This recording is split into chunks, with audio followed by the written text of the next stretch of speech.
The master is the guest is the master.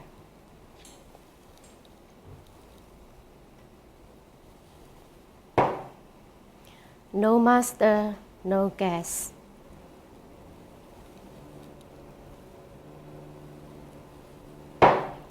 The master is the master, the guest is the guest.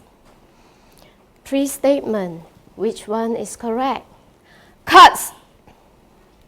Welcome to the Inka ceremony held on Zoom by Bong Monastery.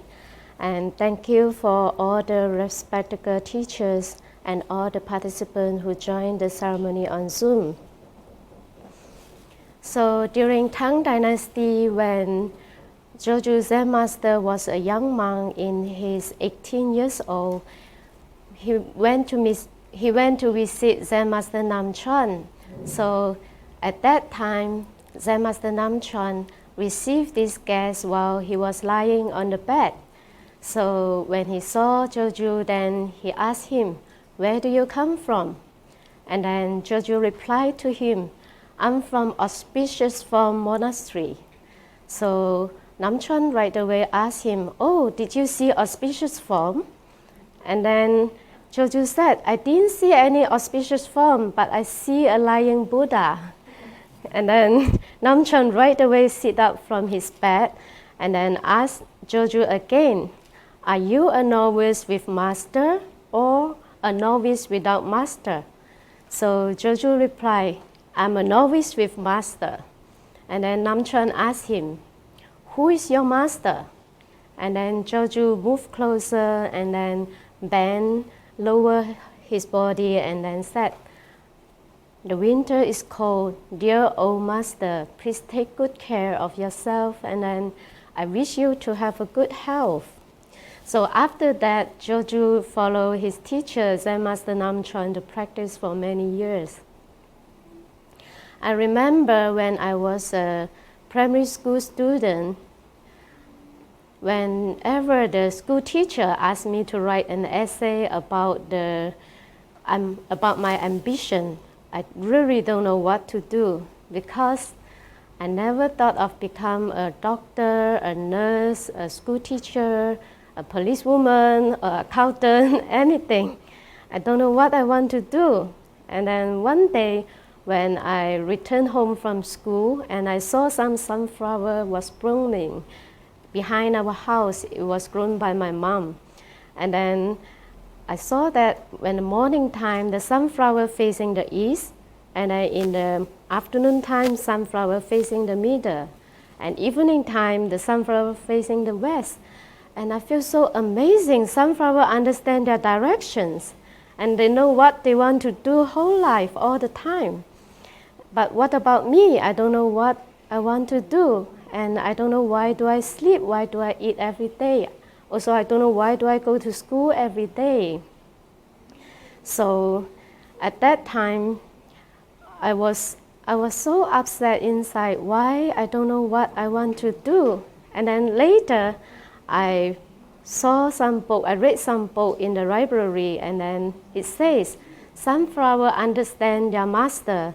Whole life they only follow the sun. That's their mission of their life. They understand that. And then I've really admired this sunflower since that time. And then later, in my early 20s, I started to practice in Kuan Yin Chanlin, Singapore. In Singapore Zen Center, Kuan Yin Chanlin. So right away, I feel really connected with Zen Master Sung San teaching. And then later, I went to Huakesa to join 3 months winter Kyoche. It was on 1999 November. So at that time, and half of the reason I want to go in my young age time is because of I want to see the snow, because it's in my country I couldn't see the snow. And then during the free time in the retreat, I hang around with the Hingjanim and then play around with them and then ask them many questions. So in the end of the retreat, suddenly I have an ambition of becoming a Hingja for my whole life to support everybody to practice.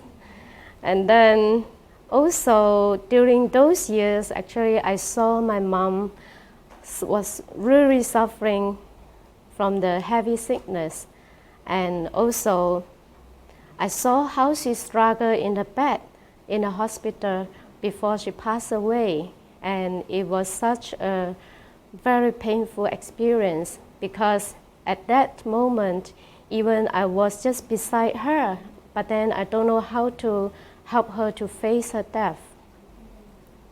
So soon in 2002, I went back to Korea and then joined the summer Kyoche in Musansa. Inside my mind, I just wonder how to help my parents. The next person who are going to face the death, it could be my old age father. So during the retreat, I do the extra practice and mantra in all my free times.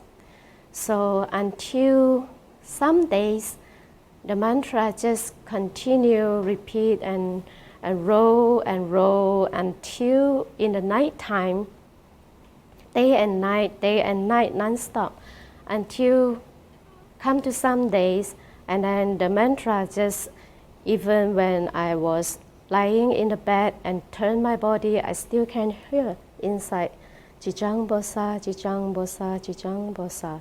And in the middle of the dream, also Jijang Bosa, Jijang Bosa, Jijang Bosa. In the morning, before I open my eyes, again Jijang Bosa, Jijang Bosa, Jijang Bosa.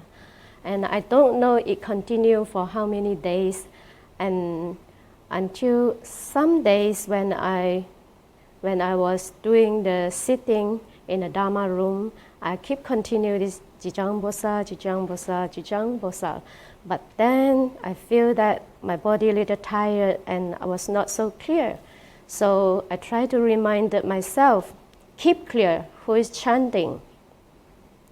So at that moment, suddenly I was so shocked because when the moment I'm asking the questions, there's one person inside still continue chanting, Jijang Bosa, Jijang Bosa, Jijang Bosa. So I was so shocked I couldn't breathe because which is my true master? The one who are chanting or the one who are asking? Inside is one or two, and who is this? And what is this? At that moment, all these questions just gush out from deep inside. And then as the retreat continued, and slowly my thinking appeared, and then I couldn't continue to repeat this mantra consistently anymore. So inside, I feel so disappointed. And then I try to concentrate to each mantra, and then again repeat, but it doesn't work. So I try to put more effort, concentrate on the each sound and each mantra, and then try to catch the moment when the mantra stops or the thinking arises. But then after I make strong effort for many times and keep failing for many times, and inside I was so impatient. One time I get really mad, and then I just ask, there's a question, just very strong question from inside. Is the mantra stop first or the thinking arises first? And at that moment, suddenly, everything disappeared. And the guest and the master also disappear. In front, only the floor is yellow. And it couldn't be described because even the language disappeared. The thinking just couldn't be functioned without a language. So this very first experience of Kyoche completely changed my life. All the time I try to look for the answer of my life from the school, from the library, from the wiser people. But eventually, the true questions and the true answer were already all inside. When we come back to the before thinking, actually the truth already in front of us. Our lives become clear, and the truth are very clear. Our karmas also become clear. It's just how do we use the truth, how do we use our karma and our life to help others.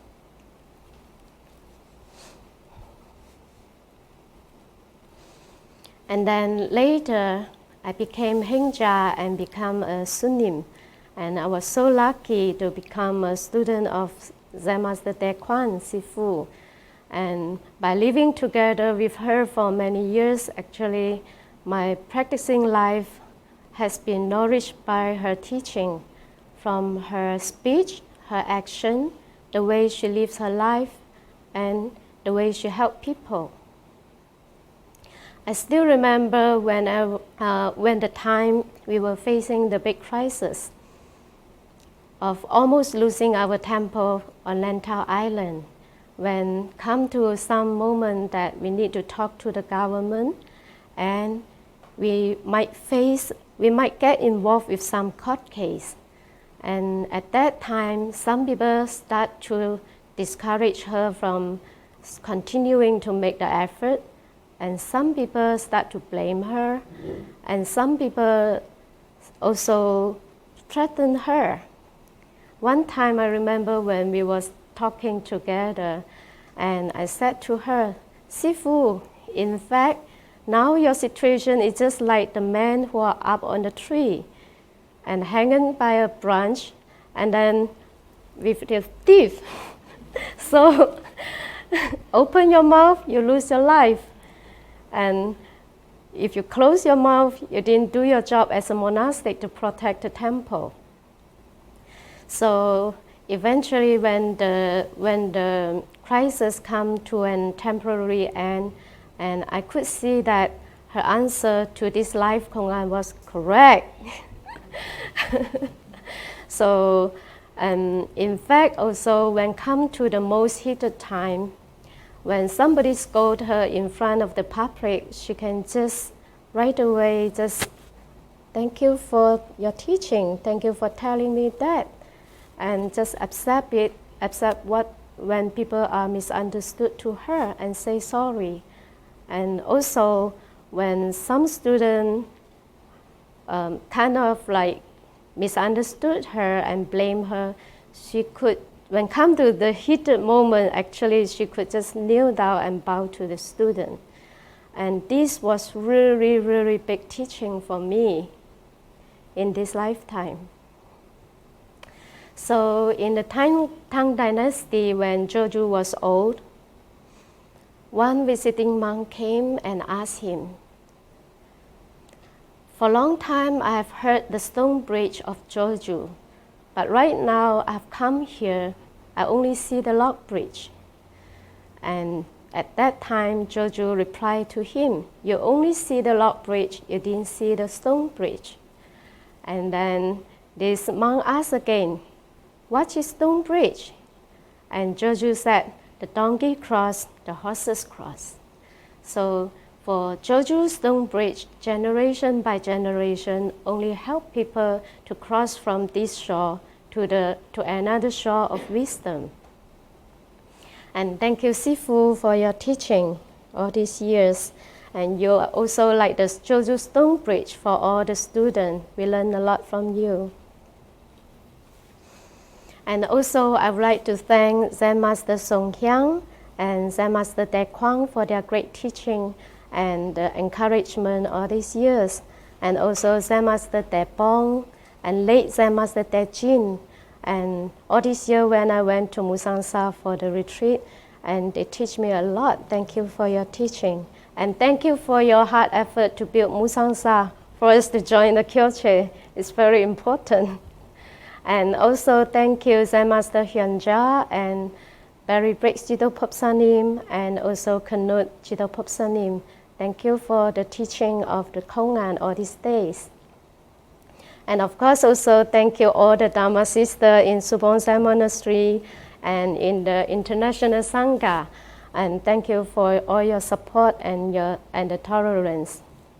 And then one person very important I would like to thank also is the Gamun Sunim from Singapore Zen Center. Without his great effort to make Zen Center in Singapore, I might not have chance to practice Zen and become nun in this lifetime. Thank you for your teaching when I was in Singapore.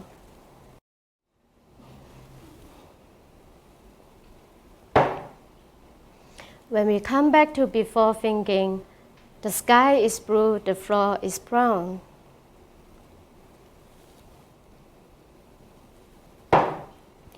When you are able to see clear, what would you bring if you are going out in a rainy day? And what would you do if you see the leaves falling on Daksu temple everywhere outside the forest, outside the temple?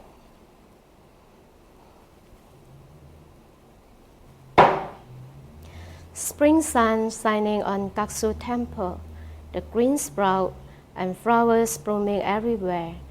The butterflies and bees are busy working. Sprouts, flower, butterflies and bees, they never look for the spring. They understand that they are the spring. What is our obligation in this season? Just do it, just do it, just do it. Thank you for all the teachers and our Zoom working team, and also all the volunteers who are in the Zen Center today. So after the ceremony, please stay for a dinner. And thank you for all the guests on the Zoom for joining today's ceremony. Let's meet together and have tea at a time. Thank you.